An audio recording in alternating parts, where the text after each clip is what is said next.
ልጄን ዛሬውኑ ኮንትራቱን የማታስፈርሙት ከሆነ ጓዛችንን ጠቅልለን ወደ ማድሪድ ነው የምንሄደው። ይህንንም የተናገሩት የሊዮኔል ሜሲ አባት ሆርሄ ሜሲ ነበሩ።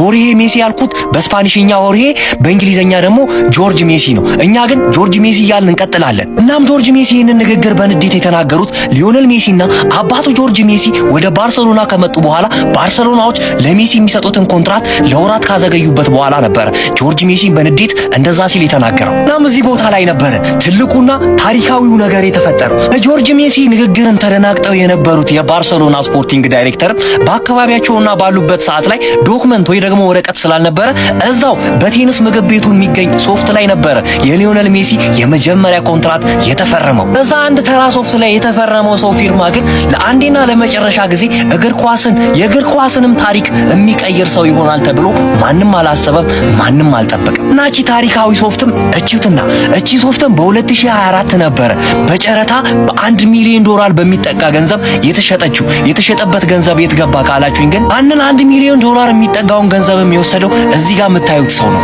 ለምን ልትሉኝ ትችላላችሁ። ይሄ ሰው ማለት ሊዮኔል ሜሲ እዛ ሶፍት ላይ በሚፈርምበት ሰዓት ላይ ተገኝቶ የነበረው ማለት ኤጀንት ማለት እንችላለን ያ ሰው ማለት ነው። በዛን ሰዓት ደግሞ ይሄንን ሶፍት ጠቅልሎ ኪስ ውስጥ አስቀምጦ ነበረ። 2024 ላይ በጨረታ መልክ በ1 ሚሊዮን ዶላር በሚጠጋ ገንዘብ ሸጦት ገቢውን ለራሱ ወስዶታል። ወደ ሊዮኔል ሜሲና ወደ አባቱ ወደ ቀድሞ ታሪክ ደግሞ ልመልሳችሁ። ሊዮኔል ሜሲ በ4 ዓመቱ እያለ ነበር የሊዮኔል ሜሲ አባት እዛው አካባቢያቸው ላይ በሚገኝ የእግር ኳስ ክለብ ውስጥ በፍቃደኝነት ያሰለጥን ነበር። ሊዮኔል ሜሲንም ወደ ጨዋታ ለማስገባት የሊዮኔል ሜሲ አባት ጆርጅ ሜሲ የሊጉን አስተዳዳሪዎች ይጠይቃቸዋል። በዛ ሰዓት ግን የአስተዳዳሪዎቹ ምላሽ አይሆንም፣ እሱ ገና 4 ዓመቱ ነው፣ 6 ዓመት ከሆናቸው ልጆች ጋር በጣም ትንሽ ነው፣ ይጎዳል ብለው ነበር የመለሱት። አባቱ ግን ይጫወት እንዳይጎዳን ይጠብቀዋል እንየው አላቸው።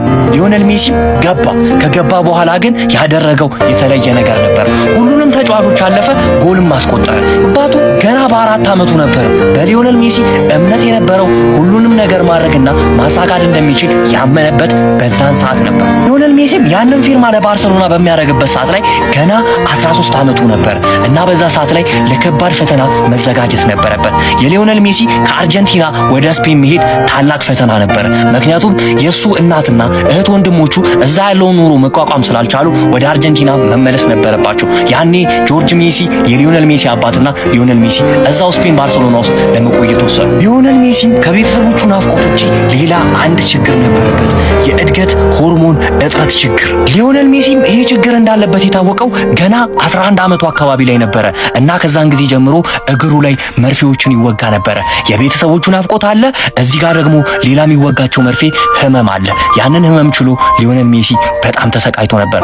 ግን በዛ ጊዜ ውስጥ አንድ ሰው አብሮት ነበረ። አባቱ ጆርጅ ሜሲ ነበረ። ጆርጅ ሜሲ ለሜሲ አባቱ ብቻ አልነበረም፣ ኤጀንቱ ነበረ። የንግድ ስራዎቹን በሙሉ የሚያስተዳድርለት አባቱ ነበረ። ሊዮኔል ሜሲም በአንድ ኢንተርቪው ላይ እንዲህ ሲል ተናግሮ ነበረ። እኔና አባቴ በባርሰሎና በነበርንበት በመጀመሪያዎቹ ጊዜዎች አካባቢ ላይ አስቸጋሪ ጊዜን አሳልፈን ነበረ። እኔና እሱ እርስ በርስ ሀዘናችንን ላለማሳየት ስንል በተለያየ ክፍል ውስጥ ቁጭ ብለን እናለቅስ ነበረ ሲል ተናግሮ ነበር። እና ቅድም ያልኳችሁ የሊዮኔል ሜሲ የእድገት ሆርሞን እጥረት ችግር ሊዮኔል ሜሲ አባቱ ተጨማሪ ስራ እንዲሰራ አስገድዶት ነበር። ምክንያቱም ለመርፌዎቹ ተጨማሪ ገንዘብ ማምጣት ነበረበት፣ መርፌዎቹ ውድ ስለነበሩ ማለት ነው። ሊዮኔል ሜሲ ስለ አባቱ የተናገረው ሌላ አንድ ነገር ልጨምርላችሁ። አባቴ ሳይነጋ ጠዋት 10 ሰዓት ላይ ከቤት ይወጣል፣ የሚመለሰው ማታ ለእራት 3 ሰዓት ላይ ነው ብሎ ተናግሮ ነበር በአንድ ወቅት። 2022 ላይ የኳታሩን ዓለም ዋንጫ ሊዮኔል ሜሲ ሳሳካ አባቱ ኢንተርቪው ተደርጎለት ነበር። ዓለም የሚደሰተው ሊዮኔል ሜሲ ዋንጫውን አገኘ ብሎ ነው፣ እኔ ግን የምደሰተው ልጄ ትልቁን ሳቅ ብዬ ነው ብሎ ተናግሮ ነበር። እናም ጆርጅ ሜሲ ለሊዮኔል ሜሲ አባቱ ነበረ፣ ኤጀንቱም ነበረ። ከተወለደበት ጊዜ ጀምሮ አብሮት የነበረ ጠባቂው ነበረ። በ2026 ዓለም ዋንጫ ላይ ነበር የሊዮኔል ሜሲ አባት በጸና ታሞ ሆስፒታል ገብቶ እንደነበረ ተሰምቶ የነበረው። ምኑን እንደታመመ ምን ያህል ጊዜ እንደታመመ ማንም አያውቅም። ይህንን ደግሞ ቤተሰቦቹ በሚስጥር እንዲያዝ የፈለጉን ነገር ስለነበረ ሚስጥር ነው። እናም የሊዮኔል ሜሲ አባት ጆርጅ ሜሲ በ68 ዓመታቸው ከዚህ ዓለም በሞት ተለዩ። ምንም ጥያቄ የለውም ይሄ ጊዜ ለሊዮኔል ሜሲ እና ለቤተሰቦቹ አስቸጋሪና ከባዱ ጊዜ ነው። ለሊዮኔል ሜሲ መጽናናትን ተመኘን፣ ለአባቱ ጆርጅ ሜሲ ደግሞ ሬስት ኢን ፒስ ብለናል።